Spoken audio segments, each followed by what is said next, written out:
Charlotte, great to be with you today. We were talking a little about sales and just a sales career. There's a lot of Yeah. nuances to sales careers, and I've known a lot of sellers, as I know you have as well. I'd love to know from your personal experience, what has a career in sales taught you? Thanks, Carson, for giving me this opportunity to speak with you today. I've been in sales now for 20 years. I think what it's taught me is, it was taught me so many things. First off, the value of discipline. You have to be very disciplined in sales. You have to keep going, being very tenacious. I think another thing as well, which a lot of people in sales will identify with, is coming out of your comfort zone on a regular basis.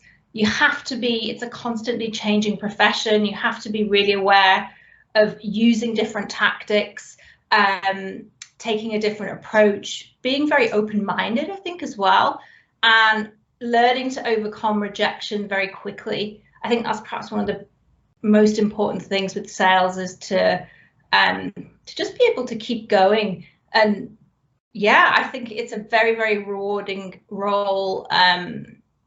Obviously, if you just keep at it, but the importance of doing all the stuff that perhaps you don't like doing as a salesperson, some of the boring stuff, and making sure that you get the successful outcomes, and making sure that you are sort of constantly changing and prepared to look at different kind of tactics and different options. I love that you started with discipline also, because Yeah. I think about when I started out in sales, and discipline, I didn't have it. I didn't have the polish that I need. And I came out of the gates very strong. And I think, as a lot of sellers, when they start out strong, they get this false sense of, oh, hey, this is easy, I can do this. But it's that perseverance element over time that you hit on that is so key to selling. When I was initially in sales and initially in sales management years ago, I thought that there was so much that could just be achieved on sheer energy, hard work, and will. And don't get me wrong, there's a lot that you can do with those elements, but it's having that discipline, it's having that polish, it's developing relationships, investing in those relationships, seeking wins for other people rather than just for yourself. And then also that perseverance over time, because like you said, things change all the time. I mean, even just look at the last couple of years, how all sellers have had to adapt to their processes. We have to be chameleons in a sales environment in order to adapt to the surroundings, understand the playing field. Now, one of the things that I would highlight too about selling is the probability factor. I liken sales to sports. You track every metric known to man when it comes to sports. You get these statistics, they give you every stat you could possibly dream of and then some. And I think selling is a lot of the same way, because we've got our KPIs, our key performance indicators. And in a lot of ways, sales mirrors sports, because you have the players, right? You've got the activity, you've got the playing field. And it's critical that we as sellers understand the parameters of the playing field. What are some of these nuances, just like knowing where to hit that bloop single over the first baseman's head. I've got to understand, how can I best contact people? How can I best get the meeting? Once I get the meeting, what do I do? And it's often small tweaks that make all the difference in the world to your process. So I'm really big on probability and people, and how you make that process center around people. But you hit on a lot of excellent elements, Charlotte, around sales in general. And I'd be curious, what do you enjoy the most about sales? Oh gosh, I think I enjoy, obviously, the wins. I enjoy the unpredictability of it, but there was a comment I think Morgan Chamberlain put on Twitter, was that salespeople were the supreme athletes of the business. And what you're saying there about being out on the field and being able to you really have to put in a really good performance every single day, even when there's days when you don't feel like doing it. And I think every salesperson goes through that. You can go from hero to zero very quickly. So I think it's also taught me to be more analytical. Obviously now there's a lot of AI tools which help salespeople analyze their whole cadence, but I definitely like to, think that it's helped bring out an analytical side to normally I'm not an analytical person. I'm typically an extrovert. I like to get to know people. I like to get to help people, but I think it's taught me some other sort of things like that, which perhaps, people don't think of salespeople as being analytical, but we constantly have to know what we're putting in, what we're getting out, how that performance should be changing over time. Like you're saying, with outreach and with being able to ensure that everything we're doing is leading to successful outcomes.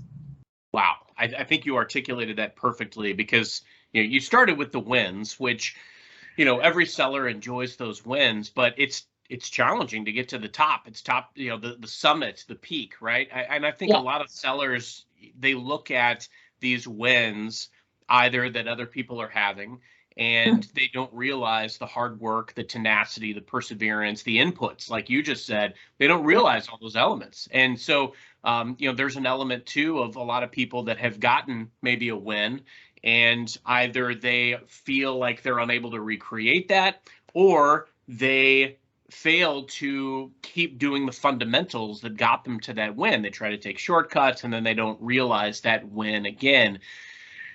It's all a game of what have you done for me lately, oftentimes. And I've certainly felt that over time, where I've had some phenomenal wins, but then guess what? The scoreboard goes back to zero, and you've got to go right back out there and lay the groundwork, go out, meet people, create synergies, and go after it.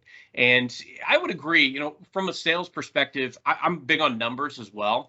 But I'm more introverted, believe it or not. And I think what I focused on a lot is, if controlling the controllables, right? There's only a few, there's some elements, you talked as well about the uncertainty element. There's only a few elements that you can control in life and sales and career. And so being able to control the inputs, as you said, is of dire consequence. I mean, that's what's going to make or break you. You control the time that you schedule to get your non-negotiables done.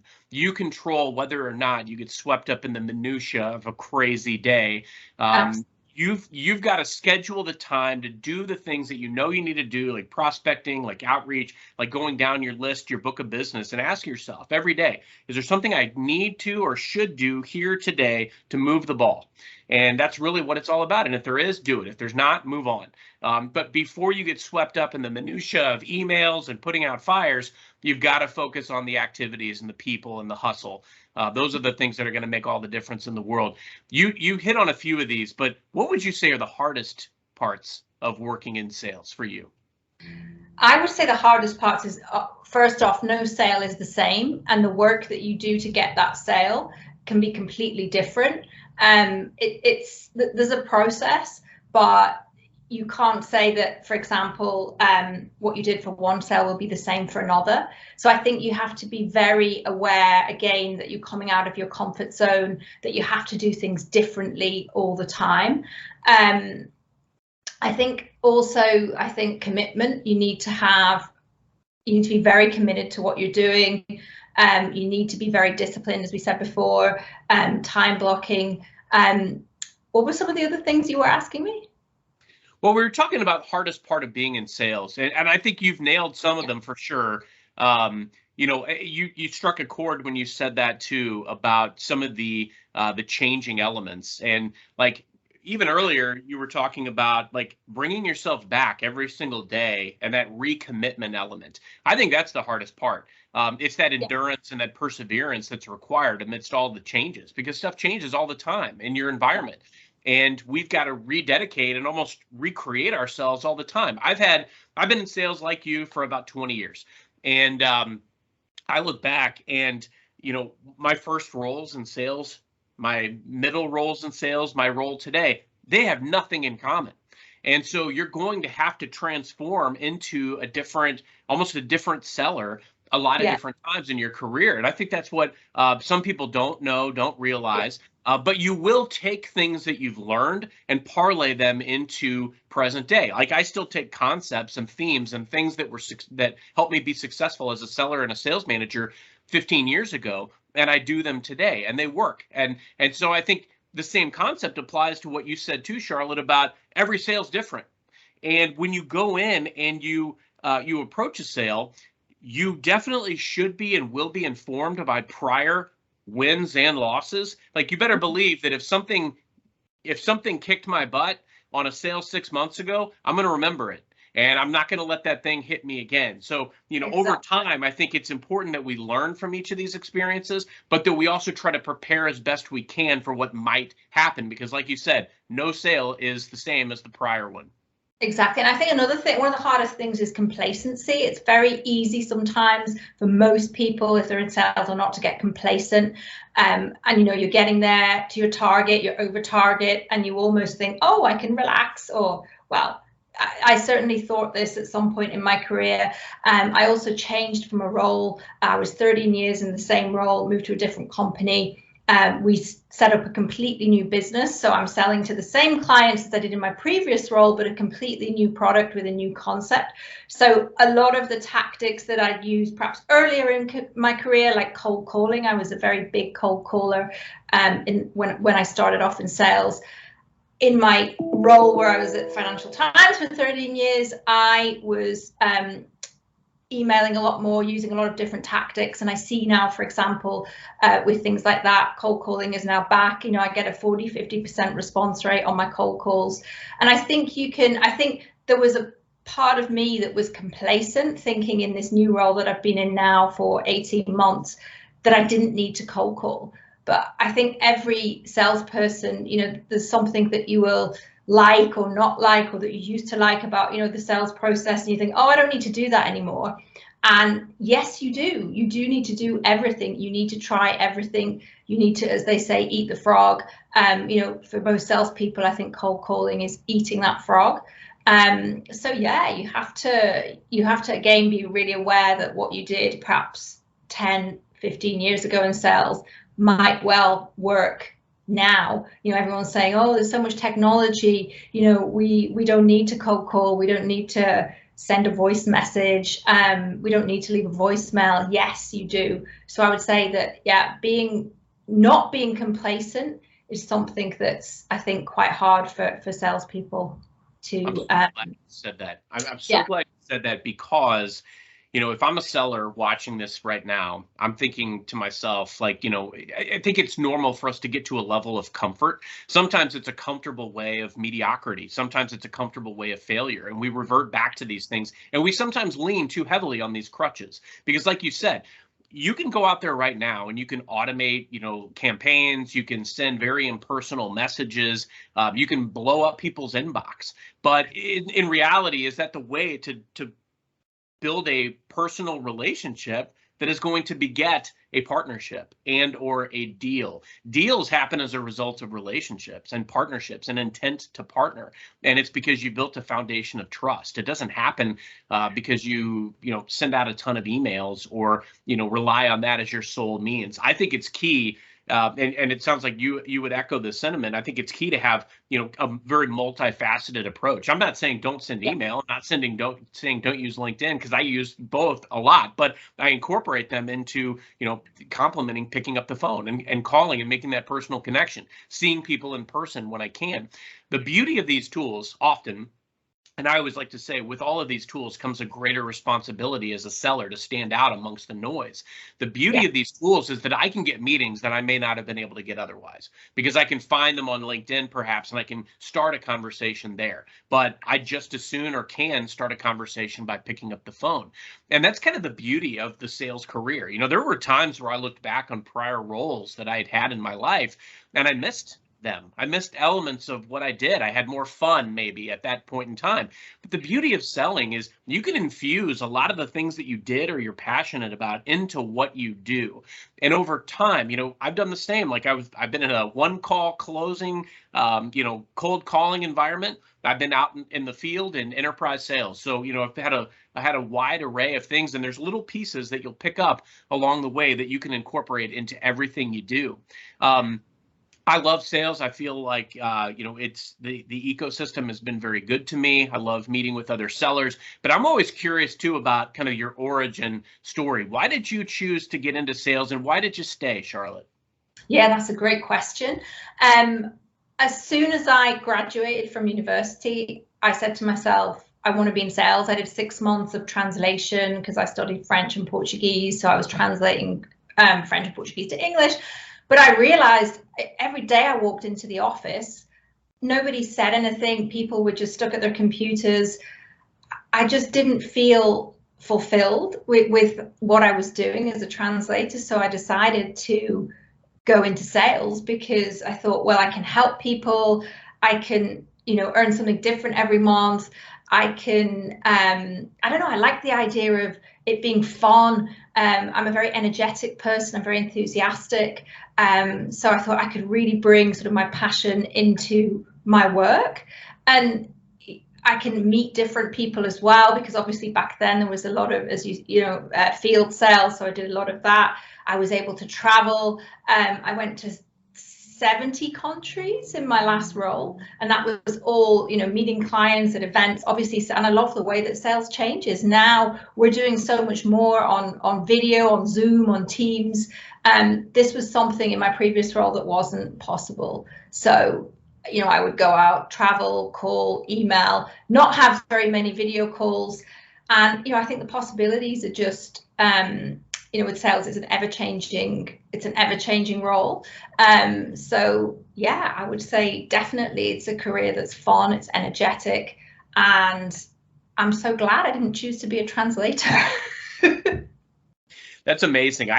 I love that you consciously chose to go into sales, because you don't hear that a lot. No. I think a common story is the one that I have, where it happened very much by, circumstance and accident. I got a job interview. I was relatively close out of college, and, a friend of mine's aunt worked for the company that I ended up going to work for at the time. And I got an interview. I was under the anticipation that this was going to be more of a customer service type role. It was not. It was a phone sales role, inbound at the time.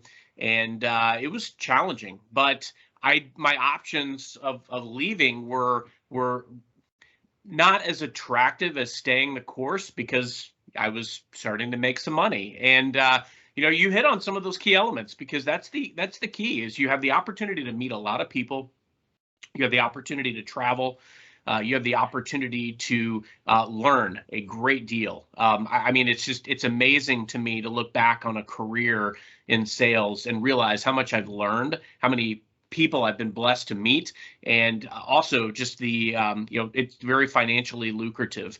It's good to you if you're good to it. And that's what I always like to say about selling. It's been very kind to me and to my family.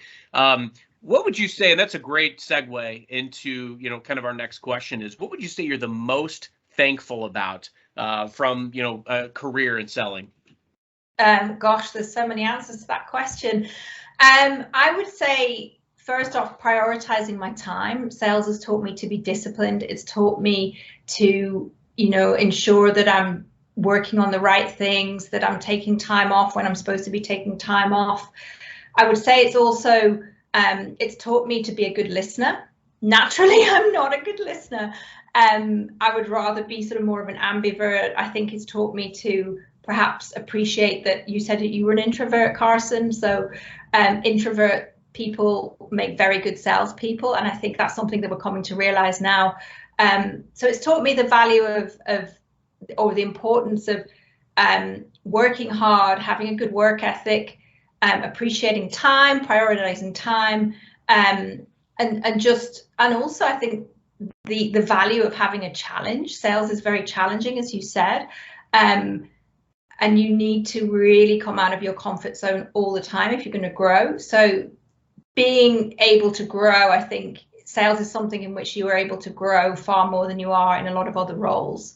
And I think, growth, prioritization of time, are definitely two of the main things that I'm thankful for in this. I love that. I would say people and fulfillment. People, yeah. And a lot of it, well, and that's the thing, like a lot of it, like it integrates perfectly with what you said, because the experience of connecting with so many people all over the world, like I have to pinch myself literally all the time that I get the opportunity to speak to people all over the world about sales and leadership. And I learned so much from that. And that's the growth piece, right? I mean, the ability to, I've always been a big believer and going out and finding the people that are doing great things. I want to learn from them. I want to assimilate their best practices into my process because that's just going to make me better.